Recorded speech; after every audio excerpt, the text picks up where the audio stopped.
La dernière fois, nous avions eu une introduction à la lecture de la Bible avec une présentation de son architecture et de son histoire, donc je ne reviens pas là-dessus, mais je rappelle simplement que dans cette présentation, nous nous attachons à lire la Bible en suivant sa chronologie, donc des grandes étapes, pour avoir un fil rouge de l'histoire du salut. Essayer de dégager un fil rouge de l'histoire du salut qui a pour objectif donc de nous dévoiler le credo, c'est-à-dire le contenu de notre foi, pour dégager le sens de la foi et trouver des moyens de croissance dans notre vie spirituelle personnelle. Parce qu'à travers les différentes histoires qu'on va étudier, qui appartiennent à la grande histoire de l'humanité, eh bien en fait il s'agit de l'histoire de notre relation personnelle avec Dieu. Parce que la parole de Dieu, elle est dans un éternel présent. Donc ce qu'elle raconte du passé, ou ce qu'elle nous dit en envisageant l'avenir, il nous concerne aujourd'hui. Donc en fait ce qu'on essaye de faire, c'est un voyage, une aventure à la découverte de l'histoire de notre propre relation avec Dieu, qu'on lit à travers les grandes étapes de l'histoire de l'alliance de Dieu avec toute l'humanité. Voilà, donc ça c'est un rappel de ce qu'on a fait la dernière fois, pour bien vous redonner le but de cette présentation de la Bible. C'est qu'une présentation, c'est une introduction, mais le fil rouge, eh bien, ce sont les grandes étapes de l'histoire du salut. Alors aujourd'hui, donc, nous abordons les récits des origines dans la Genèse. Et on avait vu la dernière fois en introduction qu'il y avait différents types de récits dans la Bible, différents genres littéraires, pardon. Et ici, on aborde donc un récit donc, des chapitres 1 à 3 de la Genèse. Ce sont des récits de type mythique, donc qui imposent des interprétations symbolique et non une lecture littérale. Sinon, on risque de faire des contresens. Par exemple, en hébreu, lorsqu'on parle d'un jour, c'est pas 24 heures, mais ça signifie une période de temps. Donc, il ne faut pas comprendre un jour comme une journée. Quand on va dire le premier jour dans la création, c'est une période de temps. Donc, il y a un sens spirituel au-delà du récit lui-même. Et le récit de la création, c'est évidemment pas un ouvrage scientifique descriptif qui voudrait nous dire comment le monde s'est construit. Ça ne présente pas un processus, mais plutôt pourquoi il a été fait, quelle était l'intention de Dieu. Donc il donne du sens plutôt qu'il ne présente une chronologie et un processus. Donc c'est une métaphore pour exprimer le vrai sens de la vie. Alors, néanmoins, et ça c'est vrai pour toute la parole de Dieu, il ne faut pas non plus prendre tout comme simplement symbolique. Il y a aussi des informations qu'il faut accueillir dans leur signification propre et donc dans une forme de sens littéral. Ainsi, en 1909, la Commission biblique pontificale récuse comme non fondés les systèmes exégétiques qui tendent à exclure le sens littéral et historique de ces chapitres. Donc tout ce qui tend à dire que c'est symbolique, que ça n'est que symbolique, et on exclut donc le sens littéral, n'est pas juste. On peut enseigner donc que ces récits de la Genèse, chapitres 1 à 3, contiennent des récits d'événements qui ont eu lieu, et même s'il y a une dimension symbolique dans ces récits, il serait faux de penser qu'ils n'ont pas eu lieu du tout ou qu'ils sont partiellement fictifs. C'est ce que dit la Commission biblique pontificale en 1909. Voilà. Donc c'est ça qui est un petit peu compliqué, c'est-à-dire qu'il faut jouer sur deux registres. Il y a une dimension symbolique, mais il y a aussi une dimension d'information qu'il faut prendre telle qu'elle. Alors par exemple, donc en 1909, il y a, la Commission biblique pontificale a retenu dans ses récits de la Genèse que vous connaissez, ça fait partie quand même de la culture commune, qu'il y a un certain nombre de vérités qui doivent être retenues telles qu'elles sont expliquées dans ce récit. Par exemple, la création ex nihilo, Dieu crée à partir de rien. Ça, c'est pas symbolique, c'est à prendre tel quel, ça fait partie de notre foi chrétienne.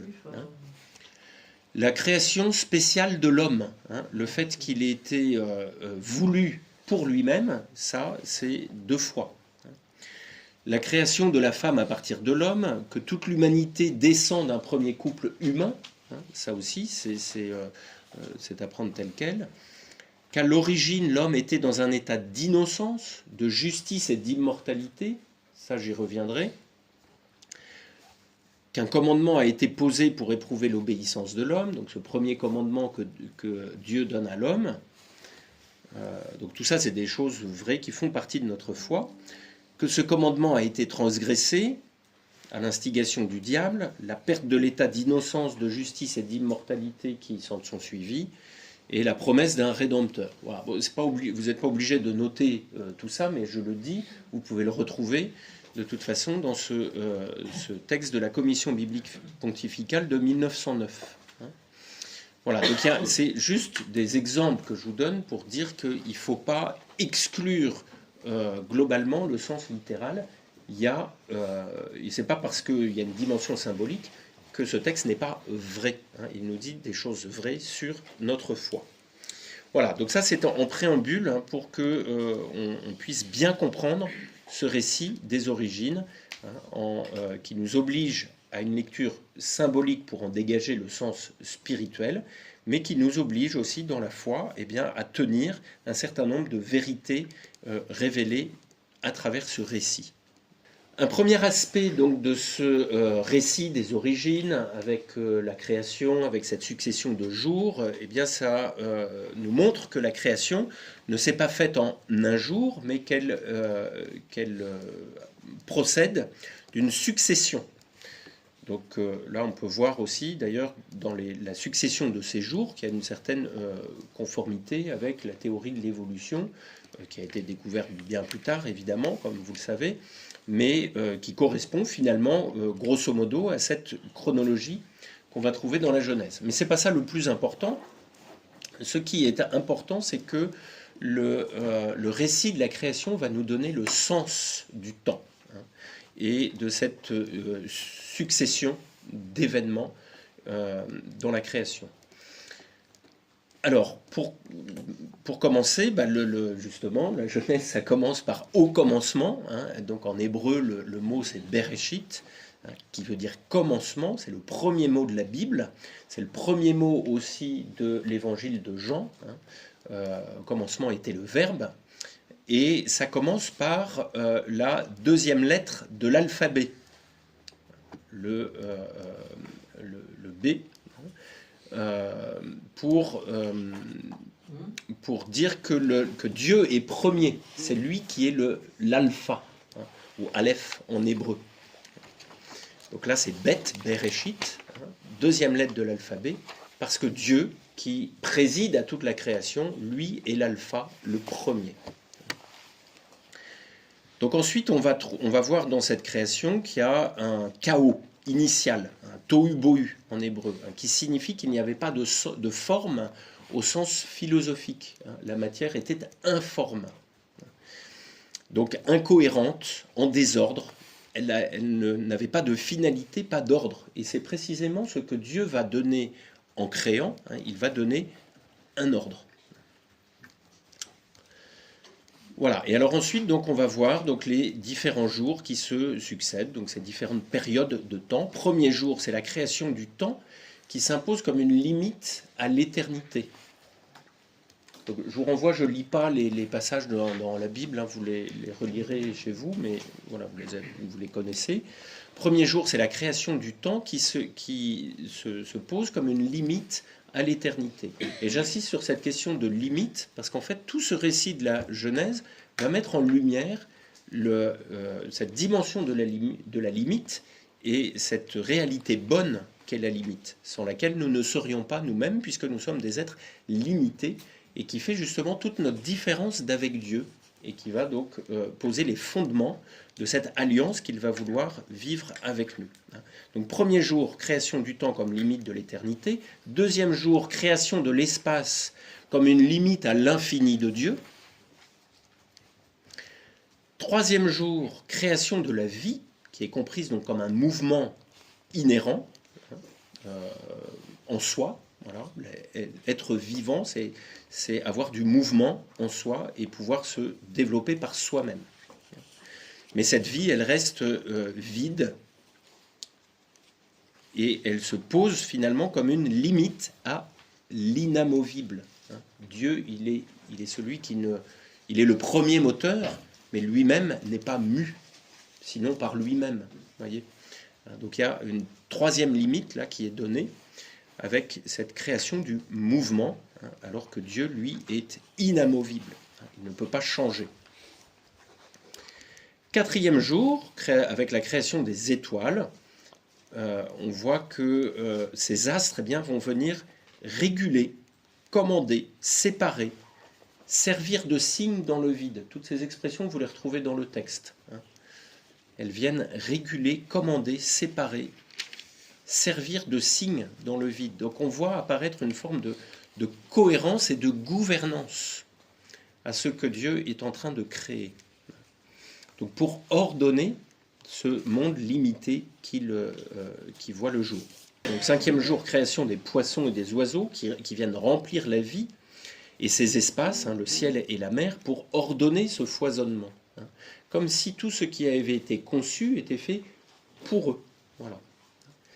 Et ultimement, on voit le sixième jour, tout ce qui a été fait est fait pour le règne animal, au sommet duquel on trouve la création de l'homme qui, lui, a une spécificité puisqu'il est créé à l'image et à la ressemblance de Dieu. Donc c'est le même jour que le règne animal, donc bien pour dire qu'il y a une parenté avec ce règne animal, mais, et c'est ça qui est important, une spécificité unique. Il est créé à l'image et à la ressemblance de Dieu. Voilà, donc Dieu va insuffler en lui une haleine de vie pour qu'il puisse, par son esprit, donc par cette présence d'esprit divin en lui, cette haleine de vie, réguler la création comme un co-créateur. Et Dieu va lui confier cette création. Donc on voit que cette aptitude spécifique de l'homme, notamment dans le fait qu'il va nommer les animaux, c'est-à-dire que c'est lui qui leur donne une identité, un caractère, puisqu'il les nomme, donc il a un certain pouvoir sur eux. Et puis Dieu va lui demander de garder et de cultiver le jardin. Donc il lui confie sa création pour qu'il en soit le maître. Il est associé à l'œuvre de Dieu pour la parfaire. L'œuvre de Dieu, elle est bonne, on va revenir dessus, sur cette bonté, mais elle n'est pas parfaite en ce sens qu'elle doit continuer de progresser, et ça, c'est à l'homme de venir parfaire l'œuvre de Dieu avec sa grâce, bien sûr. Alors au chapitre 2, donc on voit la création de la femme qui vient souligner l'altérité sexuée et l'équivalence entre l'homme et la femme. Dans une dimension relationnelle, pour le coup, celle-ci est l'os de mes os, la chair de ma chair. Donc il y a une relation qui s'instaure entre Adam et Ève en vue de refléter les relations trinitaires. Dieu est en relation, d'ailleurs je ne vous ai pas dit, mais vous l'avez remarqué, dès le début de la Genèse, il y a d'une certaine manière la Trinité est présente, puisqu'on a Dieu est nommé, il dit, c'est sa parole, le Verbe de Dieu, donc le Fils, le Verbe qui vient de Dieu, et puis ensuite il nous est dit que l'Esprit planait sur les eaux. Voilà, donc on a déjà une présence de la Trinité dès le début de la création qui va présider à toute cette œuvre, et cette Trinité, elle est en relation, les trois sont en relation dans un seul et même Dieu, et l'homme, par sa relation avec sa femme, est appelé à refléter cette relation trinitaire par l'amour qui les unit. Donc l'humain, cet être humain, homme et femme, c'est dans cette altérité bonne qu'il va refléter l'image de Dieu. Et l'homme se caractérise donc par sa spécificité spirituelle, avec ces deux caractéristiques d'intelligence et de volonté. L'intelligence venant gouverner la volonté pour lui permettre de se conduire vers le bien dans un mouvement d'amour. Et répondre ainsi à la bonté du Créateur inscrite dans toute sa création, puisqu'on a ce petit refrain, chaque fois que Dieu va créer, il est dit, et Dieu vit que cela était bon. Donc pourquoi Dieu crée? Par bonté, par pure bonté gratuite.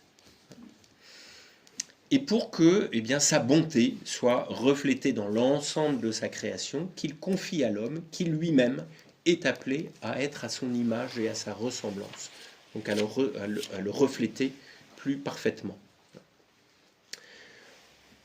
Voilà, et ça s'arrête là? Eh bien non. Tout est finalisé par le 7e jour. Dieu se repose. Mais Dieu, il ne se repose pas parce qu'il est fatigué, il n'a pas besoin de repos. Il nous offre ce temps de repos. Quand on dit que Dieu se repose, c'est pour nous offrir un temps pour revenir à lui. Le 7e jour, c'est le jour de Dieu, le jour dédié à Dieu, pour que l'homme puisse se relier à lui dans un acte de louange et d'adoration. Donc il y a un petit jeu de mots qu'on peut faire peut-être en hébreu avec le mot Sheva qui veut dire glorifier et Sheva qui veut dire 7. Donc le 7e jour, c'est le jour pour glorifier Dieu. Voilà. C'est pas la même racine, mais c'est presque la même sonorité en hébreu. Sheva, glorifier, et Sheva, 7. Donc la création se présente ainsi comme finalement l'écrin sorti de Dieu pour que tout revienne à lui dans un acte libre d'adoration. Et notre liberté, elle a été faite pour ça, pour permettre à notre intelligence et notre volonté de se tourner vers celui qui est la source de tout bien, l'origine de toute bonté. Et pour ça, l'homme disposait de 3 dons qu'on dit préternaturels, pour lui permettre d'atteindre cette fin surnaturelle de partager la vie de Dieu. Donc ces 3 dons qu'on dit préternaturels, c'est l'impassibilité, l'état d'innocence, qui fait que dans ce monde, il n'y avait pas de souffrance. Donc ça, on le déduit par la suite, puisqu'on voit que la souffrance va arriver après la chute. Donc on déduit qu'à l'origine, l'homme était créé dans un état d'impassibilité. D'innocence également, par le fait que tous deux étaient nus sans en avoir de honte, par exemple. L'immortalité qui est symbolisée par l'arbre de vie, Genèse 2, verset 9. Et l'intégrité, autrement dit la justice, qui veut que tout soit parfaitement ordonné, tout était en parfaite harmonie en vue du bien et de la glorification de Dieu qui est le souverain bien. Donc tout était finalisé par Dieu. C'est ce qu'on appelle l'état d'intégrité ou de justice qui est symbolisé par l'arbre de la connaissance du bien et du mal, qui trône au milieu du jardin, comme cette présence de Dieu qui vient réguler toute cette création. Voilà, donc parfaite adéquation entre l'intelligence et la volonté, c'est ça que ça veut dire, cette intégrité. Voilà, donc l'humain est créé pour refléter ce Dieu trinitaire dans une relation de confiance, autrement dit de foi, qui est signifiée par l'interdit de mettre la main sur cet arbre de la connaissance du bien et du mal qui est le propre de Dieu. Dieu est le définiteur du bien et du mal. C'est pour ça qu'à l'origine, Dieu donne à l'homme de tous les arbres, sauf de celui-là. Donc on retrouve la limite dont je vous ai parlé, et qui est une limite bonne, parce que cette limite, elle crée une relation. L'interdit, je fais un petit jeu de mots encore, c'est comme un entre-deux dit, interdit. Il y a le dit de Dieu et le dit de l'homme qui y répond. Voilà. Et cette limite, c'est la frontière qui permet, cette limite ou cet interdit, il permet la relation. Et on voit donc dès l'origine que tout est histoire de relation, autrement dit d'alliance, comme on va le voir un petit peu plus loin. Donc relation de confiance entre l'homme et Dieu. Confiance, autre mot pour le dire, c'est la foi, en ce Dieu créateur, bon. Cette création qui est finalisée donc par le fait de rendre gloire à Dieu, c'est-à-dire l'espérance, donc qui est inspirée par l'Esprit de Dieu qui va gouverner tout cet ordre, et tout finaliser finalement vers ce but ultime qu'est la glorification. Et puis cette relation, elle est vitale, puisqu'elle s'accomplit par une coopération active dans le don de soi à l'autre, pour croître et multiplier. Ce que Dieu a dit donc aussi bien aux animaux qu'à l'homme, croissez et multipliez. Donc pour que cette création, elle soit marquée par une vitalité, qu'elle ne soit pas inerte, mais qu'elle soit marquée par un dynamisme de vie, et cette injonction que Dieu donne à l'homme de prendre soin aussi du jardin. Donc ça, c'est l'expression de la charité que Jésus, bien sûr, plus tard, va incarner parfaitement dans le don de sa vie. Et cette charité qui se manifeste déjà en Adam, qui va nommer cette création et s'émerveiller de la femme qu'il a reçue de Dieu. Donc c'est la première alliance, si vous voulez, avec ce premier couple qui est fondé sur les trois vertus théologales de foi, d'espérance et de charité, comme une réponse à la bonté de Dieu, de ce Dieu créateur, pour lui correspondre au Père, au Fils et au Saint-Esprit. Voilà. Ça va? Donc première alliance avec ce premier couple originel. On continue. Malheureusement, ça va mal se passer, puisque, voilà, comme vous le savez au chapitre 3, l'apparition du démon qui va vouloir détruire cette œuvre bonne de Dieu. Par la ruse, le serpent était le plus rusé de tous les animaux, nous est-il dit dans la Genèse au chapitre 3, par le mensonge, puisqu'il va modifier la parole de Dieu. Dieu a dit, vous pouvez manger de tous les arbres du jardin. Et le Satan va dire à Ève, alors comme ça, vous ne pouvez pas manger de tous les arbres du jardin. Donc, mensonge. Et puis par la peur d'Adam, qui craint que son épouse lui échappe peut-être.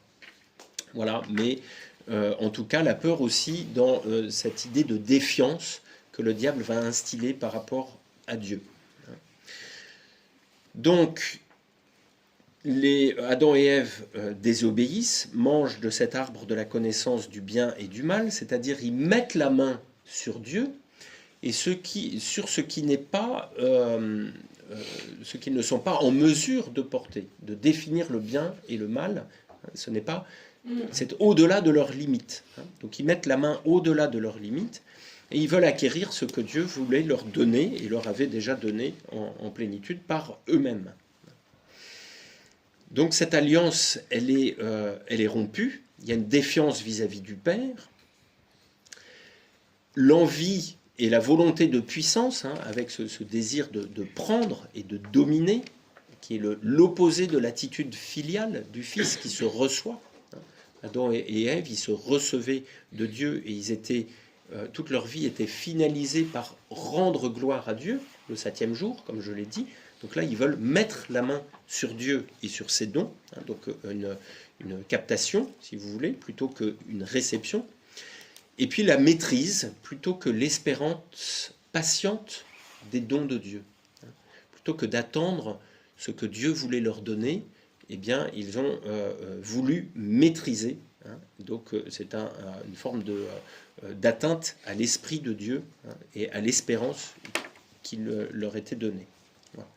Donc du coup, conséquence fâcheuse de cette désobéissance et de cet orgueil, le premier couple, la première alliance est rompue, les dons préternaturels sont perdus, donc l'innocence, l'intégrité, l'immortalité sont perdus. Et puis l'alliance est rompue avec Dieu, avec l'autre, puisqu'on voit Adam et Ève, enfin Adam qui accuse Ève, c'est la femme que tu m'as donnée, et puis avec l'environnement qui, à cause de cette faute, ne va plus générer que des chardons et des mauvaises herbes. Donc à la place de ces dons préternaturels, eh bien, on va trouver la souffrance, la mort et l'injustice ou l'iniquité, c'est-à-dire des désirs désordonnés. Ton désir te portera vers ton homme, est-il dit, et lui dominera sur toi. Vous voyez l'ambiance, charmant. Voilà, donc la souffrance, la mort et l'injustice sont les conséquences de ce détournement de Dieu. De ce que l'homme et la femme, c'est pas Dieu qui se détourne, c'est l'homme et la femme qui se détournent de Dieu, et parce qu'ils s'en détournent, eh bien, ils subissent ces conséquences, la mort, la souffrance et l'injustice ou l'iniquité qui rentrent dans le monde. Mais Dieu ne va pas abandonner l'homme à son triste sort. Il va le protéger. Déjà, il le cherche. Adam, où es-tu? Ça, c'est magnifique. Je trouve ça toujours très émouvant. Adam, Dieu, il sait très bien où sont Adam et Ève. Adam, où es-tu? Il le cherche. Parce que Dieu cherche toujours la relation. Il lui tend la main à nouveau. Il va leur faire des tuniques de peau. Il va les empêcher de mettre la main sur l'arbre de vie pour qu'ils ne restent pas pour l'éternité dans cette condition malheureuse d'hommes et de femmes déchus. Donc il les protège et puis il va leur promettre des voies de rédemption. C'est ce qu'on appelle le proto-évangile, donc au chapitre 3. On voit donc à partir du verset 14, lorsque Dieu va annoncer ce qui va suivre et leur donner les moyens de restaurer l'alliance qui a été brisée. Il leur donne 3 moyens, 3 voies de rédemption. Le combat contre l'iniquité, ou le combat spirituel, si vous voulez, ou lorsqu'il est dit, par exemple, au verset 15, « Je mettrai de l'inimitié entre toi et la femme, entre ta descendance et sa descendance, celle-ci te visera à la tête, toi tu la viseras au talon. » Donc à travers le combat spirituel entre toutes les générations contre le démon, eh bien l'homme va pouvoir restaurer ce qu'il avait perdu. Par le travail, mais qui va devenir pénible, puisque le sol ne va plus donner que des mauvaises herbes, et que l'homme devra le cultiver à la sueur de son front, et par la fécondité, avec donc cette promesse qui est faite à la femme, donc elle aura une descendance, mais que aussi ses grossesses se multiplieront dans la peine. Voilà. Donc 3 moyens qui vont aussi être marqués par une certaine pénibilité, mais qui vont devenir le moyen pour l'homme de restaurer ce qu'il a lui-même détruit. Donc si on parle d'un proto-évangile, évangile ça veut dire bonne nouvelle, c'est que c'est la première bonne nouvelle. L'homme ne va pas être condamné éternellement à cette situation déchue. Et puis Dieu lui promet un rédempteur. Voilà, ça va ça? Donc vous voyez, on a toujours un petit peu cette trilogie, Dieu, Père, Fils, Saint-Esprit, à quoi correspondent la foi, la charité et l'espérance. Les dons préternaturels, d'immortalité, d'innocence, d'intégrité. Mais la chute, avec une défiance, une volonté de domination, de mettre la main sur l'autre et sur Dieu, et de maîtrise un petit peu individualiste. Avec les conséquences, rupture de l'alliance avec Dieu, avec l'autre, avec son environnement, la mort, la souffrance, l'iniquité, et puis 3 moyens de réparation, le combat spirituel contre le mal, contre l'iniquité, la fécondité et le travail. Adam et Ève vont donc avoir des enfants que vous connaissez, Caïn et Abel. Donc, Abel qui va offrir les premiers-nés de son troupeau, c'est-à-dire ce qui est le meilleur, alors que Caïn, lui qui était cultivateur, il offre le fruit de ses cultures, mais ce sont des fruits indifférenciés. Il ne nous est pas dit qu'il offre les premiers, il n'offre pas les prémices. Il offre des fruits indifférenciés, voilà. Donc il ne va pas être agréé par Dieu, alors que le sacrifice d'Abel, qui lui va vraiment offrir ce qu'il y a de meilleur, le premier fruit de son travail, va être agréé par Dieu. Donc Caïn va rentrer dans une jalousie et dans une colère noire qui le conduit au meurtre, et ce qui va présider dans la Genèse de manière donc symbolique deux lignées fondamentales. La lignée du meurtrier et du mal, Caïn, celui qui s'oppose à Dieu et qui est meurtrier de son frère, et qui va donner ensuite dans la généalogie que vous avez donc au chapitre 4 à partir du verset 17, qui va donner une lignée de bâtisseurs de villes, des bâtisseurs de villes qui vont donner leur nom aux villes qu'ils construisent, de nomades, de musiciens et de forgerons. Alors ça, c'est intéressant, parce que cette lignée des bâtisseurs de villes et des forgerons, les textes fondateurs de la franc-maçonnerie s'y réfèrent dans les constitutions d'Anderson, donc qui sont les textes fondateurs de la franc-maçonnerie, qui se revendiquent donc d'une filiation avec Caïn et la lignée des bâtisseurs de villes et des forgerons. J'y reviendrai. À côté de cette première lignée, donc marquée par le mal et le meurtre, eh bien, il y a l'autre lignée de la descendance de Seth. Seth, c'est le troisième enfant qui a remplacé Abel, donc qui est donné par Dieu et qui est mis à la place d'Abel, donc comme un substitut. Voilà. Et dont le fils Énoch, le fils de Seth, a été le premier à invoquer le nom de Dieu.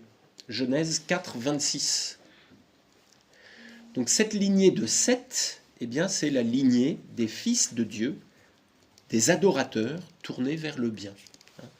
Donc on a deux lignées, comme deux voies qu'on reverra dans le Deutéronome. Je fais des petites annonces de ce qu'on verra après, avec cette règle des deux voies, la voie de la vie et la voie de la mort. Choisis donc la vie. Voilà, après je mentionne au chapitre 6 une petite curiosité de la Genèse sur laquelle je ne vais pas m'étendre, qui est l'apparition des Néphilim, donc, lorsqu'il est dit que les fils de Dieu et les fils des hommes, et les filles des hommes, s'unissent pour former les Néphilim. Donc des êtres un peu hybrides, on ne sait pas très bien ce que c'est, mais les Néphilim, ça veut dire les déchus. Donc on a peut-être l'indication à ce chapitre 6 d'une mésalliance entre ces deux lignées, des fils de Seth, donc donnés par Dieu, fils de Dieu, et les filles des hommes, donc qui descendent de la lignée caïnique. Quoi qu'il en soit, ce chapitre 6 va introduire le constat de la corruption de l'humanité qui va amener le déluge. Donc c'est intéressant de garder en tête qu'on a ces deux lignées qui apparaissent et qui sont qui d'une certaine manière sont pas étrangères, en tout cas l'une à l'autre. Voilà. Le déluge, donc à partir du chapitre 6, 7, va amener à la seconde alliance, avec un certain nombre de chiffres qui sont donnés, notamment les 7 jours pendant lesquels les animaux vont rentrer dans l'arche, et les 7 jours qu'il va falloir pour que Noé attende la décrue et que la colombe revienne avec son rameau d'olivier, vous savez. Donc on voit à travers ce chiffre 7 l'idée d'une recréation. C'est-à-dire comme la création originelle avait été faite en 7 jours, avec le déluge, eh bien, on va assister à une reprise de cette création, une recréation. mais qui se passe par une préparation éprouvante de 40 jours. 40 jours, traditionnellement, c'est le temps de l'épreuve et de la préparation dans la Bible. Donc on voit là qu'il y a une œuvre de purification, de préparation à cette recréation pendant ces 40 jours. Et on voit donc dans ce déluge une préfiguration du baptême, puisque tout va être purifié, va être lavé par l'eau.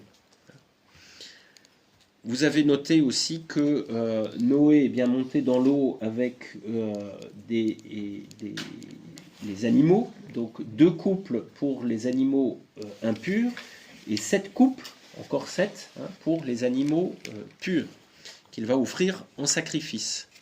Donc dès que Noé et sa famille sortent de l'arche, première chose qu'ils font, ils offrent un sacrifice de ces animaux purs, qui va initier donc la deuxième alliance qui est caractérisée par la paix et le respect de la vie. Tu ne mangeras pas le sang, et Dieu annonce qu'il ne détruira plus la terre, et il va donner comme signe de cette alliance l'arc-en-ciel, donc qui établit une relation donc entre la terre et le ciel. Deuxième alliance donc manifestée par ce signe de l'arc-en-ciel. Et cette fois, eh bien, ce n'est plus seulement avec un couple, mais avec une famille, Noé et ses fils. Et voilà qu'on va avoir donc de nouvelles lignées qui vont apparaître. Noé a 3 fils, 2 sont justes, Sem et Japheth, et un autre est maudit pour avoir vu la nudité de son père. Donc Shem ou Canaan selon les sources des textes. Donc Sem ou Shem, ça veut dire le nom. Et c'est ce qui a donné la lignée des Shémites ou Sémites. Voyez, c'est-à-dire le peuple du nom, qui descend de Sem. Tandis que Cham, qui donc est maudit, parce qu'il a vu la nudité de son père, va être à l'origine de la lignée des Cananéens, donc qui sont des esclaves, et qui vont être à l'origine de tous les ennemis d'Israël. Donc vous pouvez lire dans le texte toute la lignée de Cham. Ce sont tous les peuples qui plus tard vont être opposés donc à Israël. Donc les Ninivites, par exemple, Assour, le Hivite, le Jébouséen, les Cananéens, etc., etc. Vous trouvez tout ça au chapitre 10, avec la descendance de Cham, donc à partir du verset 6 du chapitre 10. Et cette lignée des Cananéens, ils vont construire une tour, la tour de Babel, donc dans le pays de Shinéar, si je ne me trompe pas. Ces Cananéens, en construisant cette tour de Babel, donc on le voit à Genèse 10 et au chapitre 11, la construction de la tour de Babel, pour se faire un nom. Donc vous voyez, vous avez d'un côté la lignée du nom, du peuple du nom, qui reçoit son nom de Dieu, Sem, et de l'autre côté, la lignée de Cham, les Cananéens, qui veulent se faire un nom contre Dieu. Bâtissons une tour et faisons-nous un nom, disent-ils au chapitre 11, par orgueil. Un nom contre le ciel, une tour qui s'élève contre le ciel. Donc c'est l'homme qui se fait lui-même et qui veut se faire sans Dieu. Alors que Sem, lui, reçoit son nom de Dieu. Retenez bien cette idée du nom, parce qu'on va y revenir. Et là aussi, on retrouve dans les constitutions d'Anderson, donc qui est au fondement de la franc-maçonnerie, cette filiation avec la tour de Babel et les Cananéens, cette lignée des bâtisseurs. Donc vous voyez, c'est comme si on avait toujours, malgré cette deuxième alliance, le bien et le mal restent mêlés en ces deux parties qui fondent l'humanité, le parti de Dieu et celui des hommes sans Dieu ou contre Dieu. C'est intéressant de voir que dans des textes quand même plus récents, comme ces constitutions d'Anderson, eh bien, on retrouve cette même opposition qui préside à toute l'humanité. Et puis Abraham, à votre avis, de qui descend-il? Puisqu'on va arriver à la troisième alliance avec Abraham, eh bien évidemment de Sem. Sem, ou je préfère dire Sem parce que sinon on confond avec Cham. Voilà. Donc Sem, donc, qui est un lointain descendant, Abraham qui est un lointain descendant de Sem, et dont il est dit dans la Genèse, et ça va être repris dans l'Épître aux Romains au chapitre 4, verset 3, Abraham eut la foi et cela lui fut compté comme justice.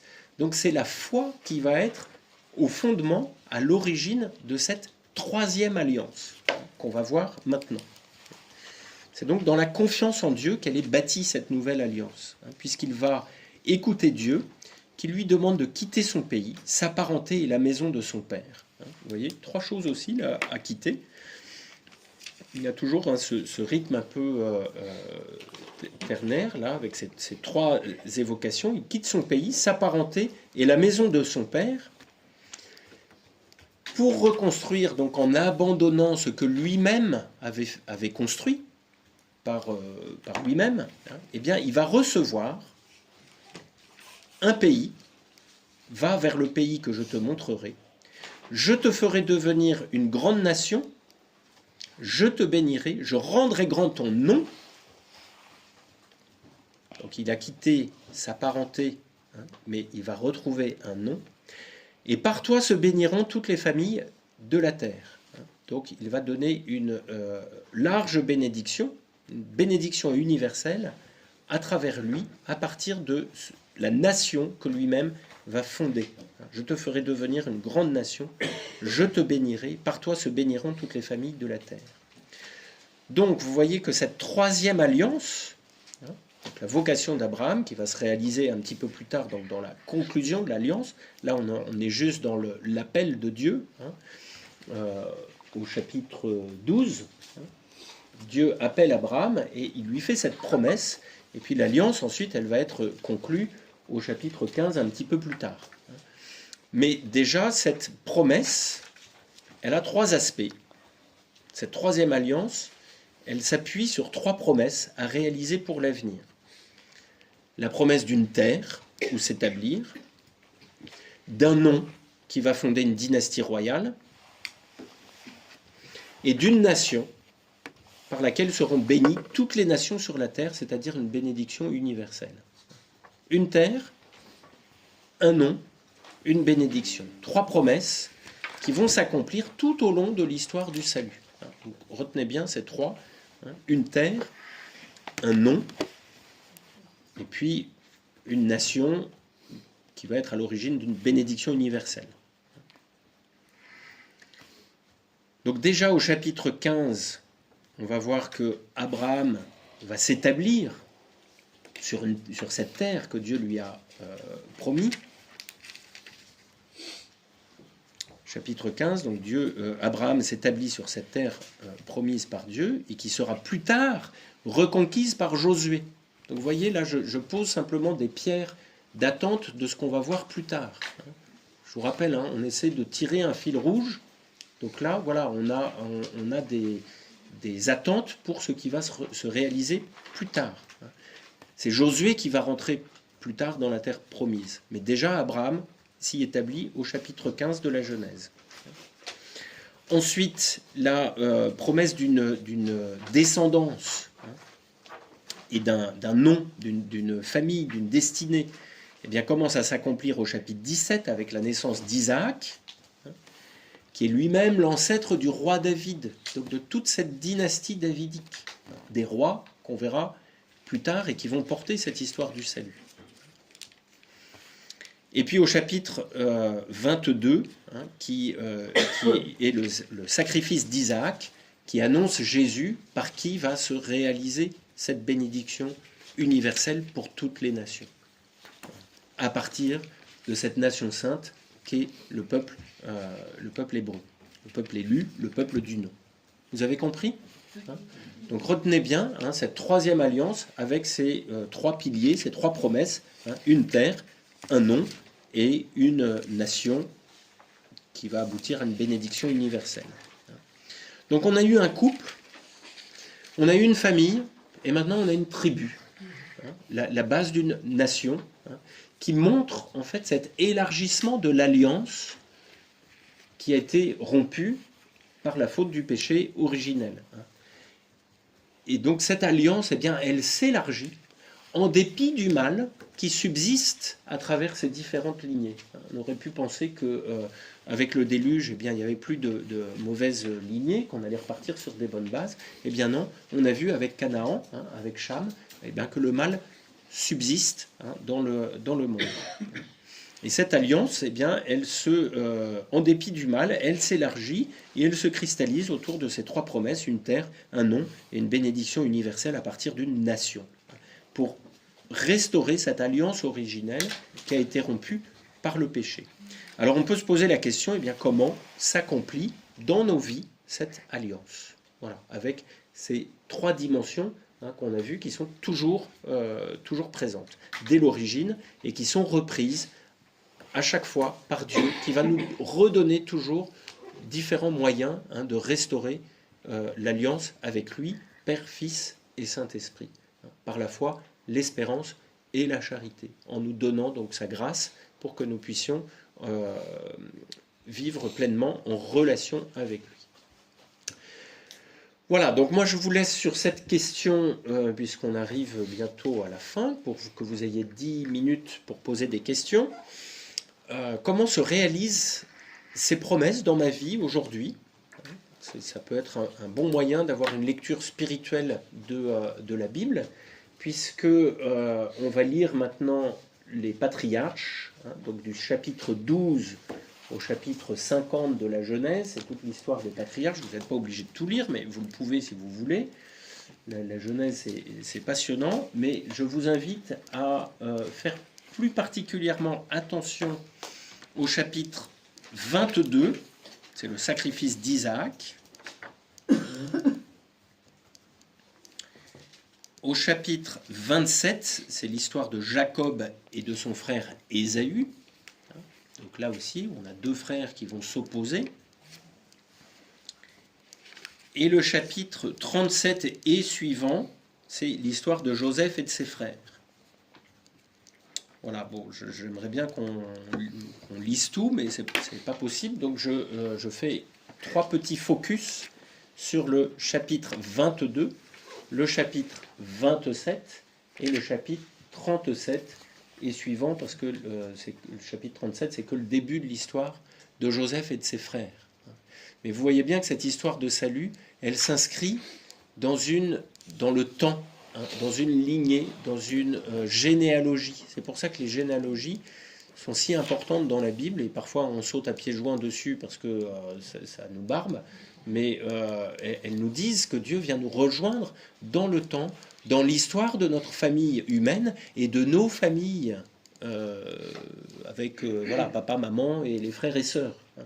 Parce que tout ça, c'est des histoires de frères et de sœurs. Il y a Ismaël et Isaac, Jacob et Ésaü, Joseph et ses frères. Vous voyez, hein. Donc ça rejoint, Dieu vient rejoindre notre humanité et notre histoire familiale. Voilà, pour que nous puissions, à travers toute cette humanité, toutes nos histoires de famille, concrètement, eh bien, le rejoindre, lui qui est à l'origine et à la source hein, de la vie et de nos familles et de nos êtres. Hein. Je m'arrête donc là pour aujourd'hui et nous avons 10 minutes de questions.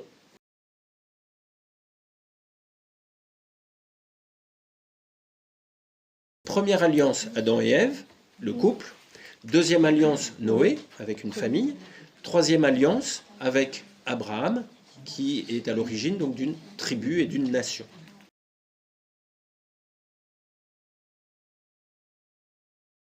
Alors le diable, donc ça on ne le voit pas du tout dans la Genèse, hein, d'où il sort celui-là tout d'un coup. Faut lire un petit peu plus loin dans d'autres textes, notamment le prophète Isaïe qui en parle un peu, et puis l'Apocalypse, qui permettent de comprendre cette réalité du serpent ou du démon. Donc on a compris comprise pardon, a posteriori, hein, comme cette réalité des anges déchus. Hein. Donc des anges qui étaient des créatures en nature plus parfaite que l'homme, puisque ce sont des êtres spirituels, avec une intelligence et une volonté parfaitement accordées à Dieu, des êtres spirituels, donc qui sont plus proches en nature de Dieu qui est un pur esprit que de l'homme qui est un composé donc d'esprit et de matière et de chair. Mais ces anges se sont révoltés contre le dessein de Dieu de créer l'homme à son image. Parce qu'en toute logique, dans le raisonnement, il aurait été plus cohérent que ce soit l'ange était plus apte à refléter Dieu de par sa nature que l'homme. Et certains anges se sont donc révoltés contre ce dessein divin qui leur, par orgueil et par jalousie, et qui leur paraissait, et effectivement, et c'est vrai, pas cohérent, pas logique, en tout cas pas digne de leur nature plus parfaite que la nature humaine. Voilà. Donc cette révolte des anges a fait qu'ils sont devenus des démons et dont l'ambition est de détruire l'œuvre de Dieu, de faire l'homme à son image, que l'homme devienne à son image et à sa ressemblance. Parce que, ah oui, alors je précise quand même, l'homme est à l'image de Dieu parce qu'il a reçu cet esprit de Dieu, mais, donc ça c'est une réalité, nous sommes à l'image de Dieu, mais nous avons à le devenir. Ça c'est la ressemblance, donc il y a un dynamisme, il y a une évolution, il y a quelque chose à parfaire en nous pour que nous puissions réellement refléter ce que Dieu est, Père, Fils et Saint-Esprit. Donc par la foi, l'espérance et la charité. Voilà. Et puis on le verra un petit peu plus tard, par le baptême qui va venir restaurer cette image de Dieu en nous qui a été faussée comme si on avait mis des coups de marteau sur un miroir, si vous voulez.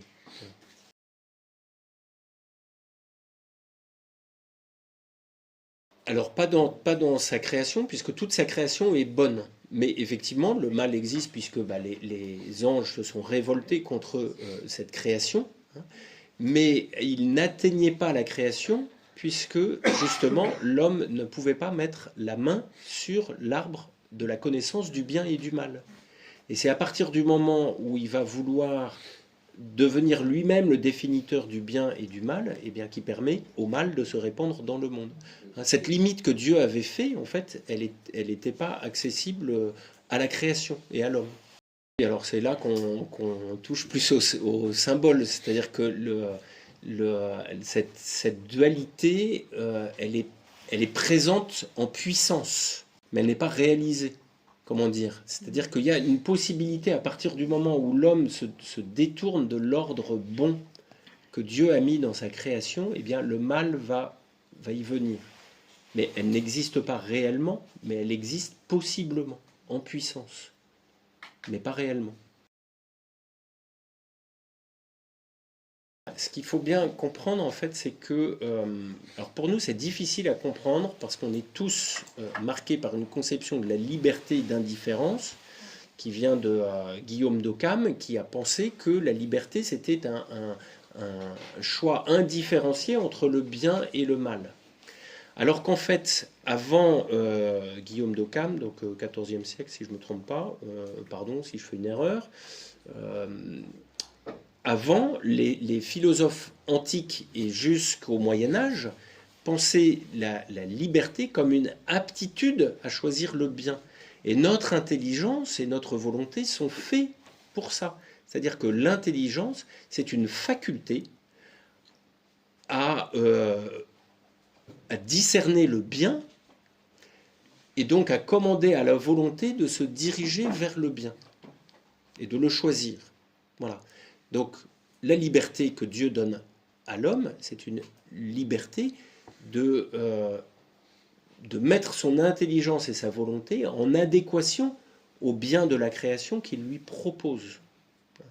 Et à partir du moment où il va faire ce mauvais usage de sa liberté trompée par Satan, il va mettre la main sur cet arbre de la connaissance du bien et du mal, et donc il va faire entrer le mal dans le monde. Mais à l'origine, toute la création est bonne. Et le mal n'est qu'une possibilité. Mais ce qui est possible n'existe pas, en fait. Vous voyez ? Ça ne devient réel qu'à partir du moment où je refuse le bien, et à ce moment-là, je fais advenir cette possibilité qui devient réelle. Mais tant qu'elle n'a pas été actée, si vous voulez, cette possibilité, elle n'existe pas. Donc l'arbre de la connaissance du bien et du mal, bah, c'est une puissance de mal, mais qui n'existe pas. Il existe comme une possibilité, mais pas réellement. L'humilité, ça va être la base de cette restauration. Et on le voit justement en Abraham, qui fait confiance. Parce que Abraham eut confiance en Dieu, cela lui fut compté comme justice, dit le livre de la Genèse, repris donc par Romains 4. C'est-à-dire que la confiance en Dieu dans un acte d'humilité, je ne comprends pas tout, mais je te fais confiance. C'est le fiat de Marie aussi, le oui de Marie, et ce qui va permettre cette restauration de l'alliance fondamentale. Ça va être la base. Tout va partir de la confiance. Donc de l'humilité qui vient contrarier l'orgueil et de la confiance pour restaurer la défiance. Donc l'interprétation, je ne vous dis pas que c'est ça la raison, c'est l'interprétation que je vous propose. La femme, c'est elle qui porte la vie. Le démon, il a horreur de la vie. Tout ce qu'il veut, son objectif, c'est de détruire l'œuvre de Dieu. Donc il veut détruire la vie, la fécondité, ce que Dieu a créé. Donc il va s'attaquer à celle qui porte la vie. Comme il s'attaque à la femme de l'Apocalypse, au chapitre 12 de l'Apocalypse, où on voit le dragon qui attend, qui est devant cette femme enceinte, sur le point d'enfanter, pour dévorer son enfant. Voilà. L'interprétation que je vous propose, c'est que s'il va tenter Ève plutôt qu'Adam, c'est parce qu'il voit en elle la porteuse de vie. C'est d'ailleurs ce que ça veut dire Ève, ça veut dire la vivante, celle qui donne la vie. Et ça, le démon en a horreur. Voilà. Donc je pense aussi que c'est pour ça que de nos jours, le démon s'acharne contre les femmes, contre la vie naissante et contre la famille. Parce que c'est ce dont il a horreur. Parce que c'est ça, vous avez bien vu à travers ce début de l'histoire. Ça passe par un couple, une famille, une tribu. Le démon, il va aller à la racine. La famille, le couple. Et puis aujourd'hui, on voit comment les couples sont attaqués, comment les familles sont attaquées, comment la vie naissante est attaquée, comment les femmes sont attaquées. Donc vous voyez comme c'est utile de lire ces textes des origines, parce qu'en fait, plus on rentre dedans, plus on comprend le monde dans lequel on vit, qui est marqué par cette réalité du bien voulu par Dieu et de l'ordre pour lequel il nous a été fait, que le diable va vouloir venir contrarier. Mais ça nous touche, nous, d'une manière très concrète, dans notre vie et dans notre société. Voilà. Donc quand on a la base, on comprend en fait ce qui est à l'œuvre de manière sous-jacente. Voilà, écoutez, je vous propose de s'arrêter là, puisque l'heure est accomplie.